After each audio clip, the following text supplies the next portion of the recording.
Salam sejahtera, kita ketemu lagi dengan kisah Ki Ageng Bangir. Kisah ini boleh dikatakan sebuah kisah yang terlupakan karena tidak adanya bukti tertulis dari kisah Ki Ageng Bangir.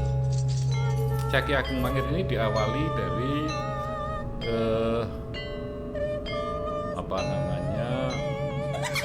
Raja Majapahit Brawijaya V. Nah, pada kisaran 1400 tahun 1400 sekian itu Brawijaya V itu mendapat atau kedatangan pasukan dari Demak yang dipimpin oleh Raden Patah, di mana Raden Patah itu sendiri adalah putra dari Brawijaya V. Raden Patah itu sudah membawa agama Islam, sementara waktu itu Majapahit agamanya agama Budi itu bukan agama Hindu tetapi percampuran antara Hindu dan Buddha sebetulnya. Nah,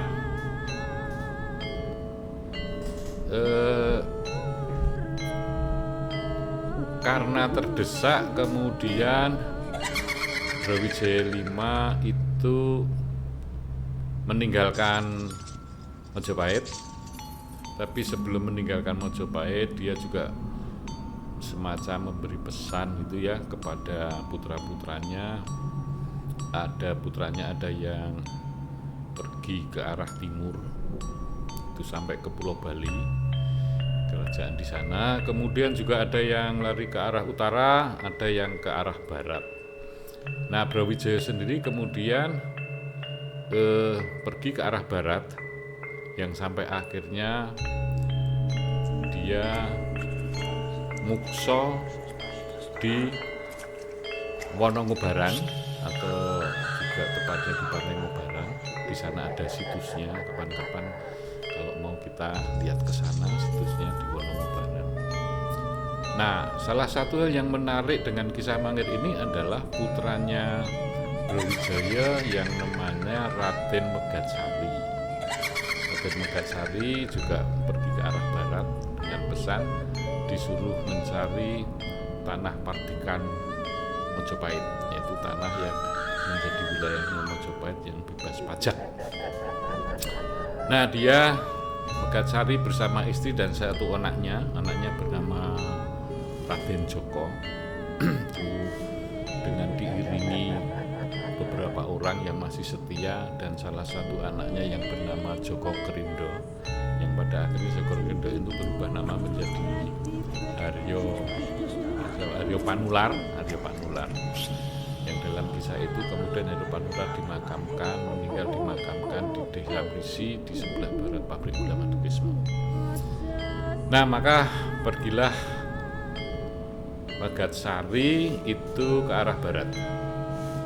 Sesampainya di daerah hutan, di sekitar hutan yang kemudian disebut dengan hutan Wonoboyo, Megatsari dan istrinya ini meninggal. Maka tinggallah anaknya yang namanya Raden Joko. Lalu sebelum meninggal dia berpesan Raden Joko supaya merubah namanya agar supaya tidak terlacak oleh pasukan dari Demak yang kala itu masih berusaha untuk mencari sisa-sisa dari keturunan Brawijaya V. Lalu dia kemudian merubah namanya menjadi Wonoboyo, menjadi Wonoboyo. Nah, setelah Megatsari meninggal, lalu Wonoboyo ini terus berjalan pergi, tetap diiringi oleh peperangan sampai kepada satu tempat, yaitu di gua di pinggir pantai, dan dia bersemadi di situ. Nah, gua itu namanya Gua Langse, terletak di pantai Parangtritis Persis bagian timur di bukit itu, Golangse. Guanya sampai sekarang masih ada. Di Golangse itu dulu ceritanya seorang penyair namanya Wiji Tukul itu hilang di sana. Nah, setelah 40 hari di sana, kemudian dia dapat bisikan disuruh pergi ke arah barat. Pergi ke arah barat di tanah Pardikan Mangir yang di tepi sungai. Intinya itu, lalu pergilah dia ke arah barat sampai menemukan sebuah sungai yang kemudian sungai itu dikenal dengan nama Sungai Progo atau Kali Progo.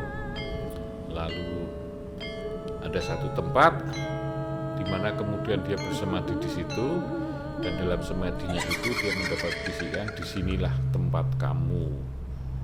Nah, lalu dia setelah semadi dia pergi ke desa itu, di situ.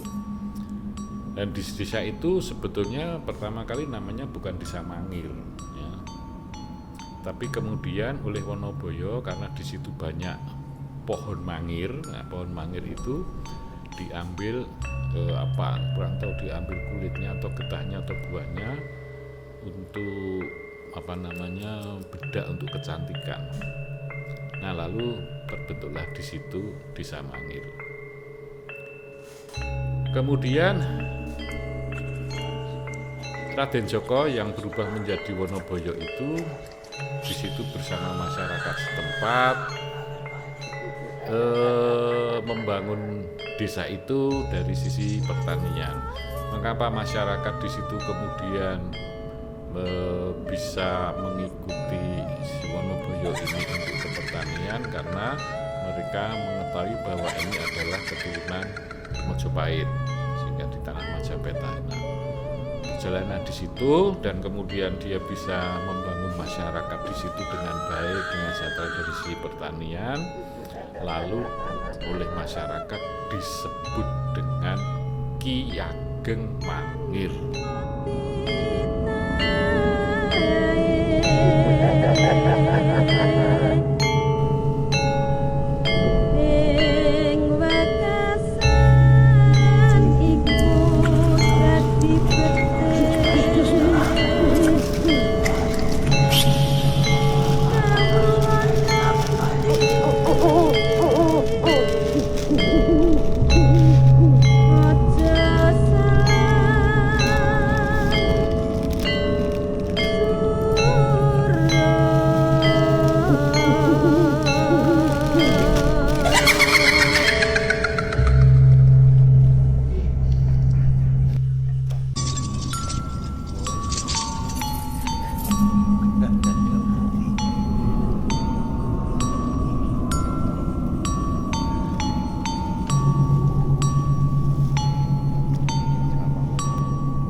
lagi di makam Ki Ageng Mangir daerah Tangkir, Sleman, Yogyakarta. Tadi waktu masuk sempat meditasi sebentar, terus ya keluar apa sosoknya, visualnya seperti ini. Ki Ageng Mangir pakai ikat kepala, nggak pakai baju, rambutnya panjang, orangnya ganteng vibes-nya rasanya ya kayak wah gitu loh, kayak gimana ya, nggak bisa diungkapkan, kayak megah kayak suatu kehormatan bisa bertemu sama Ki Ageng Mangir. Yang kedua ini tadi saya cuman kelihatan seperti ini pembayun ya mas, pembayun garwonya, istrinya Ageng Mangir. Ceritanya tadi ya sama sempat meditasi terus keluar sosoknya seperti ini, cuman kepala ini rambutnya kayak